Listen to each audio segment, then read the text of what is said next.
نحمده ونصلي على رسوله الكريم اما بعد فاعوذ بالله من الشيطان الرجيم بسم الله الرحمن الرحيم رب اشرح لي صدري ويسر لي امري واحلل عقدة من لساني يفقهوا قولي. ہماری گفتگو کا موضوع ہے قیامت کی نشانیاں. بحیثیت مسلمان ہم سب کا ایمان ہے کہ یہ دنیا ہمیشہ باقی نہیں رہے گی، ایک دن سب کچھ ختم ہو جائے گا، اور ایسا ہونا بھی چاہیے، اس لیے کہ ہر آغاز کا ایک انجام ہوتا ہے، ہر ابتدا کی ایک انتہا ہوتی ہے. جس چیز پر زندگی آتی ہے اس پر موت کا آنا بھی لازم ہے. ہم اپنے آس پاس اس کی بہت سی نشانیاں دیکھتے رہتے ہیں. کائنات میں بہت سے دلائل بکھرے ہوئے ہیں جو ہمیں یقین دلاتے ہیں کہ ایک دن یہ سب کارخانہ بند ہو جائے گا، ختم ہو جائے گا، یہ دنیا فنا ہو جائے گی. وہ وقت قرآن پاک کے الفاظ میں زمین و آسمان پر بہت بھاری ہوگا، اور اس بھاری وقت کے آنے سے پہلے دنیا میں کچھ علامات نمودار ہوں گی. تو آج چند ایک احادیث آپ کی خدمت میں پیش کروں گی جو قیامت کی نشانیوں کے بارے میں ہیں. اس سے ایک تو ہمیں اپنے عمل کا جائزہ لینے کا موقع ملے گا، دوسرے ان سے یہ بات سامنے آتی ہے کہ نبی صلی اللہ علیہ وسلم کی باتیں کتنی سچی باتیں تھیں. وہ لوگ جو حدیث کا انکار کرتے ہیں یا احادیث کا مذاق اڑاتے ہیں، وہ ان احادیث کی روشنی میں آج کے حالات کو دیکھ سکتے ہیں کہ آپ صلی اللہ علیہ وسلم نے اللہ تعالی کی بھیجی ہوئی وحی کی روشنی میں جو باتیں فرمائیں آج وہ ہم اپنی آنکھوں سے دیکھ رہے ہیں. بہرحال اس وقت میرے سامنے حضرت ابو ہریرہ رضی اللہ تعالی عنہ کی حدیث ہے جسے ابن خزیمہ نے روایت کیا ہے. رسول اللہ صلی اللہ علیہ وسلم نے فرمایا، قیامت کی نشانیوں میں سے ہے کہ آدمی مسجد کے پاس سے گزرے گا مگر اس میں 2 رکعتیں ادا نہیں کرے گا. آج کتنے ہی لوگ ایسے ہیں کہ جن کے گھروں کے سامنے مسجدیں ہیں، وہ دن رات مسجدوں سے آوازیں سنتے ہیں لیکن مسجد کے اندر نہیں جاتے. نبی صلی اللہ علیہ وسلم کے زمانے میں اس بات کا تصور ہی نہیں تھا کہ کوئی شخص اپنے آپ کو مسلمان کہے اور پھر وہ نماز نہ پڑھے. اسی لیے ہم دیکھتے ہیں کہ منافقین ہر حال میں مسجد میں پہنچتے تھے، بلکہ انہوں نے اپنی ایک الگ مسجد بھی بنائی تھی یا مسجد نامی عمارت بنائی تھی. لیکن قیامت کے نزدیک مسجدوں کے پاس سے گزرنے والے مسجد نہیں جائیں گے. ایک اور حدیث میں آتا ہے، حضرت انس فرماتے ہیں رضی اللہ تعالی عنہ کہ اللہ کے رسول صلی اللہ علیہ وسلم نے فرمایا، لوگوں پر ایک ایسا دور آئے گا کہ ان میں اپنے دین کی حفاظت پہ صبر کرنے والا اس شخص کی مانند ہوگا جو آگ کے انگارے کو اپنی مٹھی میں تھامنے والا ہے. یعنی دین پر استقامت اور دین پر عمل اتنا مشکل ہو جائے گا بعض اوقات کہ جیسے ایک انگارہ ہاتھ میں لینا کہ انسان نہ لے سکے اور نہ پھینک سکے. ایک اور نشانی جو آپ صلی اللہ علیہ وسلم نے ہمیں بتائی وہ یہ کہ زمانہ قریب آ جائے گا، عمل میں نقص واقع ہوگا اور بخیلی پیدا ہو جائے گی، دل تنگ ہو جائیں گے. ایک اور حدیث میں آتا ہے کہ بخیلی کا عام ہونا قیامت کی نشانیوں میں سے ہے. آج آپ دیکھیں کہ بسا اوقات انسان کے پاس اللہ کی دی ہوئی بے شمار نعمتیں ہوتی لیکن انسان ان نعمتوں میں کسی کو شریک نہیں کرتا. چھوٹی چھوٹی باتوں کو مائنڈ کر جانا، چھوٹی چھوٹی باتوں پہ ناراض ہو جانا، چھوٹی چھوٹی چیزوں کو حد سے زیادہ محسوس کر لینا، یہ سب کچھ شح کی وجہ ہی سے تو ہے، بخل کی وجہ سے ہی تو ہے.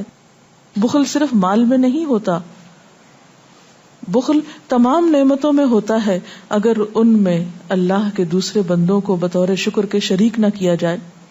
ایک اور حدیث میں آتا ہے، مجموع الزوائد میں یہ حدیث روایت ہوئی ہے، رسول اللہ صلی اللہ علیہ وسلم نے فرمایا کہ لوگ سخت اور بخیل ہو جائیں گے، یعنی ان کے دل سخت ہو جائیں گے اور ان کے اندر بخل عام ہو جائے گا.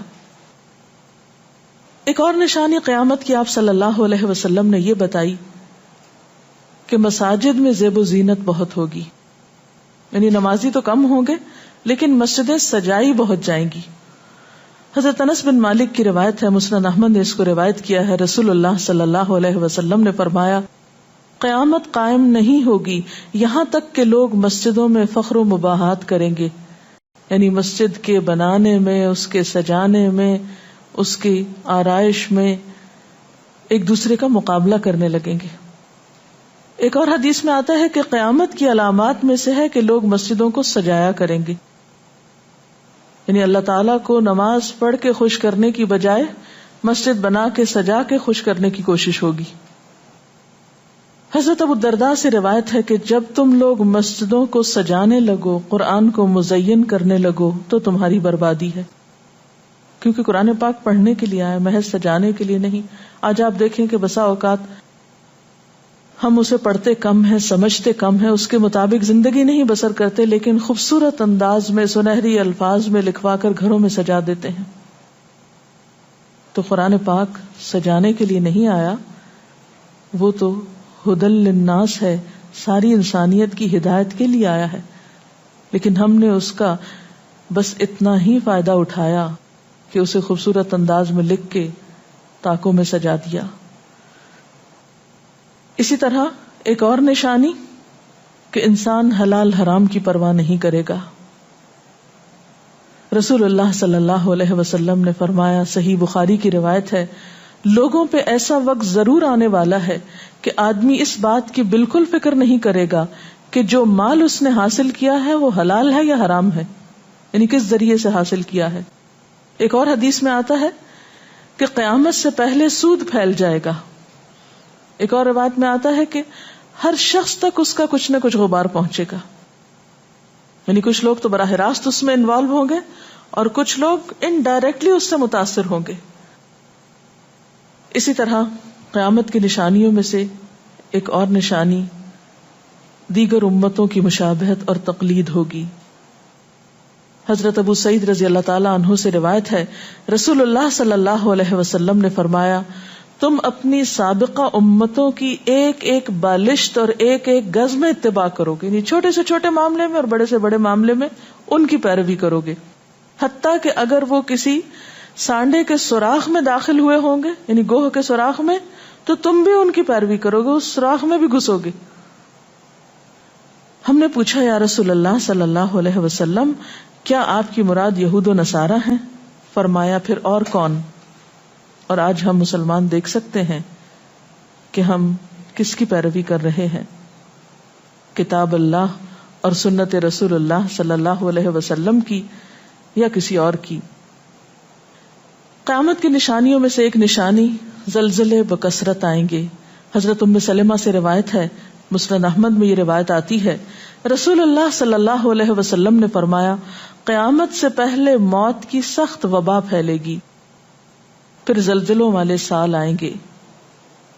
ایک اور روایت میں آتا ہے، قیامت کی نشانیوں میں سے ہے کہ ناگہانی موت کثرت کے ساتھ ہوگی، یعنی اچانک ڈیتھ، یکا یک بیٹھے بیٹھے فوت ہو گئے. امام بخاری نے اس حدیث پر کچھ شعر بھی لکھے ہیں جن کا ترجمہ ہے، فارغ وقت کو غنیمت سمجھ کر کچھ رکوع کر لو، یعنی فارغ بیٹھنے سے بہتر ہے کچھ نوافل پڑھ لو، قریب ہے کہ تیری موت اچانک واقع ہو. تم کتنے ہی صحت مند لوگوں کو دیکھتے ہو جن کی صحت مند جانیں اچانک فوت ہو جاتی ہیں، یعنی ختم ہو جاتی ہیں.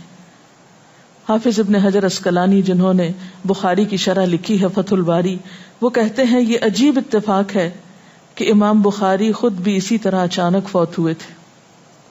یعنی اچانک موت جو ہے وہ کسی پر بھی آ سکتی ہے، کوئی نیک ہو یا بد ہو. ہم یہ نہیں کہہ سکتے کہ ہم بہت نیک ہیں یا ہم بڑے اچھے کام کرتے ہیں تو ہمارے ساتھ یہ معاملہ نہیں ہو سکتا، یہ کسی کے ساتھ بھی ہو سکتا ہے. اس لیے جو وقت آج ہمیں حاصل ہے، جو لمحات آج ہمیں ملے ہیں، ان کو غنیمت سمجھیں اور نیکی کے کام میں پیچھے نہ رہیں. پھر قیامت کی نشانیوں میں سے ایک نشانی یہ بھی بتائی گئی کہ لوگ جان پہچان والوں کو بس سلام کریں گے. عامر بن اسود فرماتے ہیں رضی اللہ تعالی عنہ کہ ہم حضرت عبداللہ بن مسعود کے ساتھ ایک مسجد میں گئے تو جماعت کھڑی تھی، پھر لوگوں نے رکوع کیا اور ہم بھی رکوع کرتے ہوئے ساتھ شامل ہو گئے۔ اتنے میں ایک آدمی آیا اور کہنے لگا، ابو عبد الرحمن، یہ عبداللہ بن مسعود کی کنیت ہے، آپ کو سلام۔ عبداللہ بن مسعود نے حالت رکوع ہی میں فرمایا، اللہ اور اس کے رسول صلی اللہ علیہ وسلم نے سچ کہا تھا۔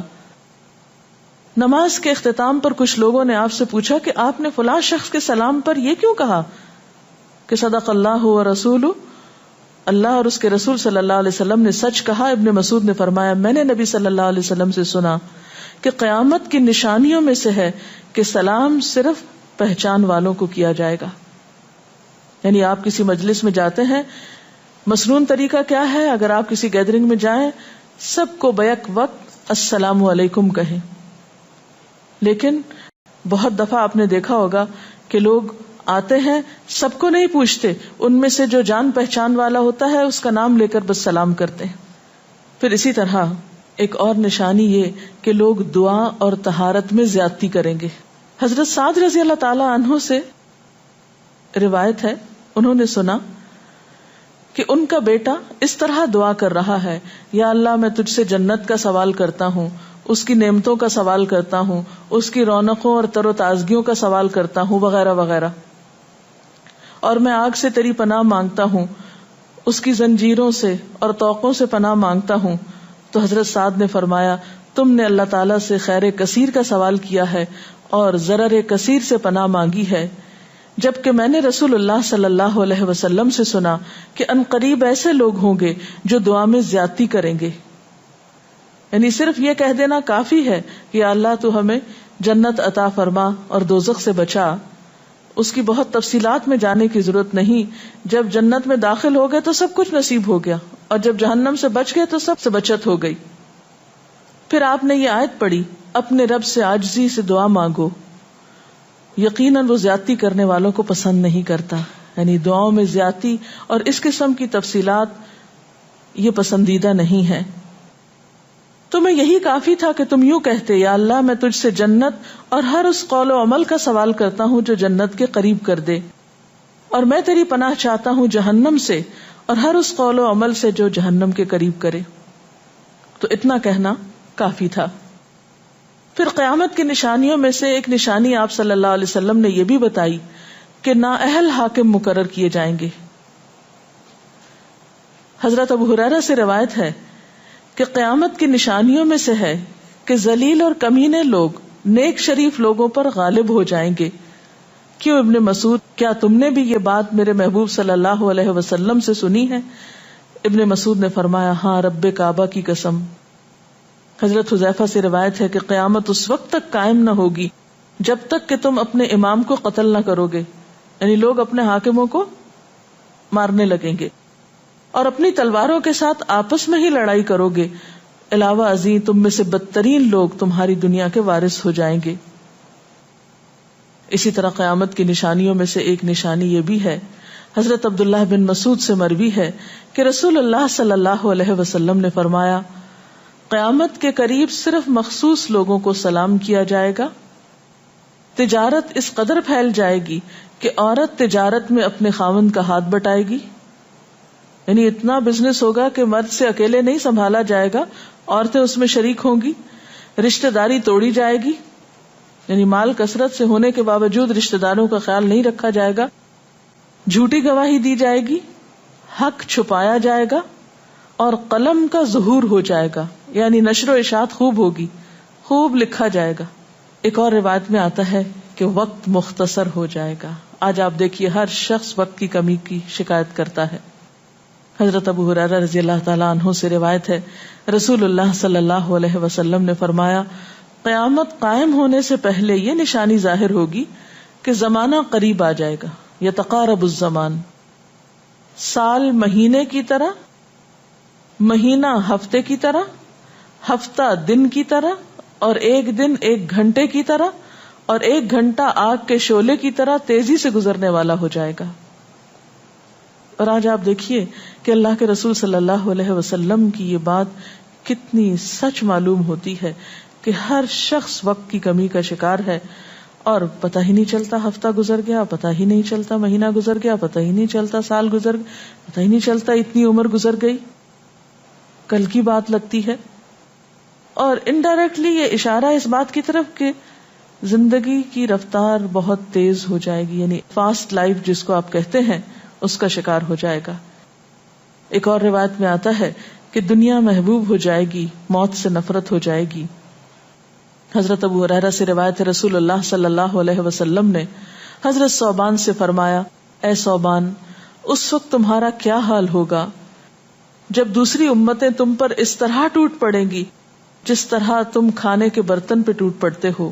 ثوبان نے کہا، میرے ماں باپ آپ پہ قربان، اے اللہ کے رسول صلی اللہ علیہ وسلم، کیا اس وقت ہم تعداد میں کم ہو جائیں گے؟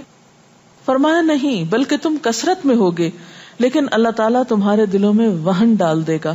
صحابہ نے پوچھا، یا رسول اللہ صلی اللہ علیہ وسلم، وہن کیا چیز ہے؟ آپ نے فرمایا، دنیا سے محبت اور جہاد سے نفرت. اور ایک روایت میں آتا ہے، دنیا سے محبت اور موت سے نفرت. اسی طرح نیک لوگ آہستہ آہستہ کم ہو جائیں گے. رسول اللہ صلی اللہ علیہ وسلم نے فرمایا، نیک لوگ یکے بعد دیگرے رخصت ہوتے جائیں گے، فوت ہوتے جائیں گے. فضول لوگ باقی رہ جائیں گے، بیکار، نکمے، جس طرح جو کا بھوسا یا ردی کھجور باقی رہ جاتی. اللہ تعالیٰ ان فضول لوگوں کی کچھ پرواہ نہ کرے گا، کوڑے کرکٹ کی طرح ہوں گے جن کی کچھ پرواہ نہ کرے گا کہ ان کو پھینک دیا جائے یا کاٹ دیا جائے یا کہیں جلا دیا جائے. ایسے لوگوں کی اللہ تعالیٰ کو کچھ بھی ضرورت نہیں ہو. حضرت عمرو بن شعیب اپنے والد سے اور اپنے دادا سے روایت کرتے ہیں، رسول اللہ صلی اللہ علیہ وسلم نے فرمایا، لوگوں پر ایک ایسا وقت آئے گا کہ ان کی خوب چھانٹی صفائی کی جائے گی تو فضول لوگ باقی رہ جائیں گے اور نیک لوگ ختم ہو جائیں گے. پھر آپ نے اپنے دونوں ہاتھوں کی انگلیوں کو آپس میں ملا کر فرمایا، اس طرح ان کے وعدے اور امانتیں خلط ملط ہو کر رہ جائیں گے اور وہ اختلافات کا شکار ہو جائیں گے. یعنی نہ ان میں وعدوں کا پاس ہوگا، نہ امانتوں کی ادائیگی کا احساس ہوگا، اور وہ ایک ہی چیز جانیں گے اور وہ لڑائی جھگڑا، اختلافات. کیونکہ کوڑا کرکٹ ہے نا، کوئی وزن تو اس کا ہے نہیں، کوئی اصول تو ہے نہیں، کسی نیک کام میں استقامت تو ہے نہیں، بس جدھر کو پانی جا رہا ہے اس پہ بہ رہے ہیں، ہوا چل رہی ہے اس پہ اڑ رہے ہیں. تو ایسے نکمے اور بیکار لوگ باقی بچیں گے اور پھر ایک دن دنیا اپنے اختتام کو پہنچ جائے گی. ہر گھر میں فتنہ داخل ہو جائے گا. حضرت عوف بن مالک فرماتے ہیں کہ میں غزوہ تبوک کے موقع پر رسول اللہ صلی اللہ علیہ وسلم کی خدمت میں حاضر ہوا جبکہ آپ اس وقت چمڑے کے ایک خیمے میں تشریف فرما تھے. آپ نے فرمایا، قیامت کی 6 نشانیاں گن لو. پھر ایک ایسا عام اور تباہ کن فتنہ ہوگا کہ عرب کا کوئی گھر بھی اس کی لپیٹ میں آنے سے محفوظ نہ رہ سکے گا. تو اللہ تعالیٰ سے دعا ہے کہ وہ ہمارے ایمان اور عمل کی حفاظت فرمائے اور ہمیں نیکی کی توفیق عطا فرمائے، اپنی ذمہ داریوں کو صحیح معنوں میں پورا کرنے کی توفیق عطا فرمائے. اگر آپ کے ذہن میں کوئی سوال ہو تو آپ کر سکتے ہیں. جو لوگ قیامت کی ان علامات کا مذاق اڑاتے ہیں اور کہتے ہیں کہ یہ حالات تو بہت عرصے سے ہیں، قیامت آنی ہوتی تو آ چکی ہوتی، تو ہم کیا کر سکتے ہیں، انہیں کیسے سمجھا سکتے ہیں؟ دیکھیے کہ جو لوگ مذاق اڑانے پر تل جاتے ہیں ان کا کوئی علاج نہیں. نبی صلی اللہ علیہ وسلم کے زمانے میں بھی ایسے لوگ موجود تھے جو دین کے شاعر کا مذاق اڑاتے تھے. قرآن نے ایسے لوگوں کو منافق بتایا ہے. اور بات یہ ہے کہ جب قیامت آئے گی تو پھر کسی سے پوچھ کر نہیں آئے گی، اس کا وقت تو اللہ تعالیٰ کو معلوم ہے، اور جب آ جائے گی تو کوئی اس سے فرار حاصل نہیں کر سکے گا. آج ہمیں اللہ تعالیٰ نے اختیار دیا ہے، چاہیں تو کسی چیز کو مانیں اور چاہیں تو انکار کر دیں، لیکن جب اصل حقیقت سامنے آئے گی تو پھر ہم انکار نہ کر سکیں گے. آپ نے بتایا کہ قیامت کی نشانیوں میں ہے کہ طہارت میں بھی زیادتی کی جائے گی، تو اس سے کیا مراد ہے؟ اس کا معنی یہ ہے کہ لوگ طہارت حاصل کرتے وقت وسائل یا ریسورسز کو بہت ضائع کریں گے. مثلاً یہ کہ وضو کرتے وقت بہت زیادہ پانی لنڈھانا، بہت صابن گرانا، اسی طرح نہاتے وقت بہت پانی ضائع کرنا. نبی صلی اللہ علیہ وسلم کے زمانے میں پانی کی قلت بھی ہوتی تھی، لیکن اس کے باوجود آپ صلی اللہ علیہ وسلم کی تعلیمات میں ہے یہ بات کہ ایک شخص کو آپ نے فرمایا تھا کہ خواہ تم دریا کے کنارے بیٹھے ہو پھر بھی وضو کے لیے اتنا ہی پانی لو جتنا تمہاری ضرورت ہے، یعنی بہت زیادہ پانی ضائع نہ کرو.